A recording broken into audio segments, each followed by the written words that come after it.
मुल्क के बालाई इलाकों में बारिश के बाद सर्दी में इजाफा। लाहौर में बारिश के बाद स्मॉग में कमी। इस्लामाबाद, रावलपिंडी, कसूर, शेखुपुरा, चनियोट, ओकाड़ा, हाफजाबाद, गुजरात, जेहलम, मीरपुर, आजाद कश्मीर, रावलाकोट, बुनेर, बटाग्राम और पिशावर में मूसलाधार बारिश। वादी सुआत में भी बारिश और पहाड़ों पर बर्फबारी। वादी नारायण कागान के पहाड़ों ने बर्फ की सफेद चादर ओढ़ ली। बटाकुंडी, जलखड और लुलूसर झील पर 4 से 6 इंच तक बर्फबारी रिकॉर्ड। साइफर केस की समाअत आज अडियाला जेल में होगी। गुज़श्ता समाअत पर वज़ारत ख़ारजा के 3 गवाहान के बयानात कलम बंद करके उन पर जरा मुकम्मल की गई। FIA की जानिब से मजीद 3 गवाहान को आज अदालत में पेश किया जाएगा। केस की समाअत खुसूसी अदालत के जज अबुल हसनात जुल्करनैन करेंगे।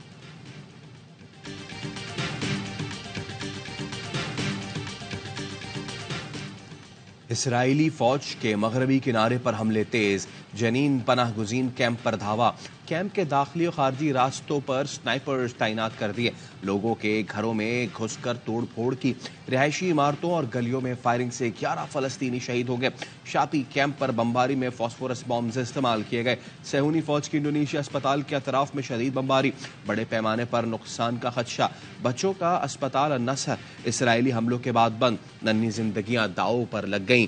दवाएं खत्म। बमबारी में शहादतों की तादाद 10,800 से जायद हो गई। हमास की जानिब से भरपूर जवाबी कार्रवाइयां। कई इसराइली फौजी हलाक कर डाले। हमास का कहना है इसराइली फौज को गजा की तरह जरीन में भी शिकस्त देंगे।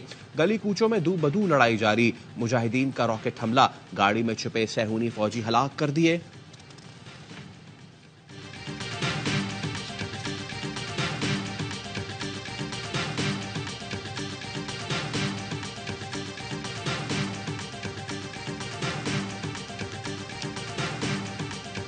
इसराइल के जालिमाना हमलों पर आवाज ना उठाना शर्म की बात है। इसराइल फलस्तीनी आवाम को फलस्तीन से निकालना चाहता है।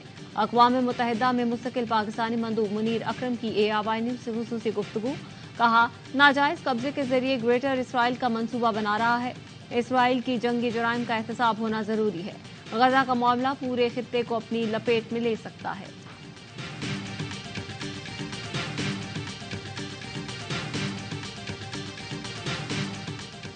और हैदराबाद से कराची आने वाले ऑनलाइन टैक्सी ऐप के ड्राइवर का बहीमाना कत्ल। शाहजेब की लाश सफूरा चौक के करीब झाड़ियों से मिली। मकतूल के वालिद ने मोबाइल बंद मिलने पर कार का ट्रैकर बंद करा दिया। लोकेशन पर पहुंचे तो गाड़ी खाली खड़ी थी और अंदर खून था। बेटा हाफिज कुरान था। किसी से कोई दुश्मनी नहीं। 1.5 साल कबल शादी हुई थी। इंसाफ दिया जाए। वालिद रियाज अंसारी के मुर्दा खाने के बाहर दुहाई। ये हो नहीं सकता कि चेयरमैन PTI की इजाजत के बगैर घर की तिजोरियां भर रही हों।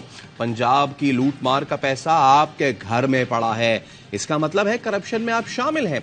अलीम खान का तकरीब से खिताब। कहा, फैज हमीद ने मुझे गिरफ्तार कराया। जहांगीर तरीन पर पर्चे भी फैज हमीद ने कराए। IPP के सरबराह जहांगीर तरीन ने कहा, लड़ाई करके बुरा भला कहकर कुछ नहीं मिलेगा। अब पुरानी बातें भूलें, आगे की तरफ देखें। गुलाम सरवर खान ने इस्तेहकाम पाकिस्तान पार्टी में बाकायदा शमूलियत इख्तियार कर ली।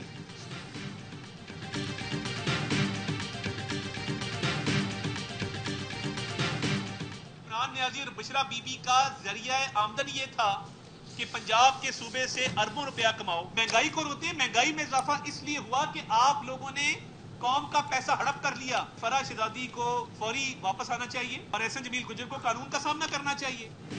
मुल्क की तारीख में ये करप्शन की बदतरीन मिसाल है। पंजाब में आवाम के पैसे को बेदर्दी से लूटा गया। चेयरमैन PTI और बुशरा बीबी का जराए आमदन पंजाब की कंपनियों से अरबों रुपए कमाना था। फरहत शहजादी को वापस लाया जाए। एहसन जमील गुज्जर भी कानून का सामना करे। नून लीग के रहनुमा अता तारड़ की प्रेस कॉन्फ्रेंस। कहा, ऐसे लगता है बनी गालम में पैसे बनाने वाली मशीन लगाई गई थी।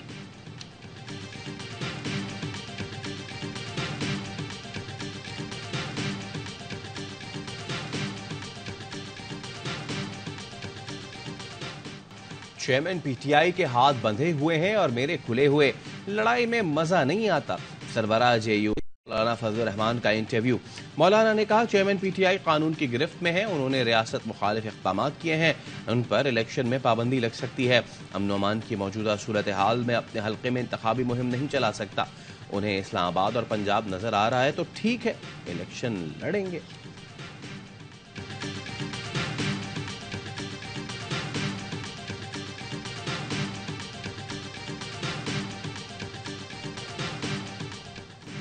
चेयरमैन पीटीआई को भी इलेक्शन से पहले इंसाफ मिलना चाहिए। मुस्लिम लीग नून के रहनुमा जावेद लतीफ कहते हैं अलवी निगरां वजीर आजम को खत लिखते हैं। वो ये क्यों नहीं कहते कि चेयरमैन पीटीआई के मुकदमों की तारीख दी जाए?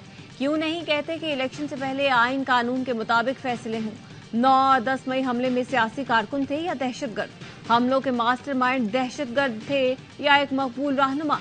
मियांवाली में जो दहशतगर्दी हुई उस पर भी कहेंगे कि मट्टी डालो।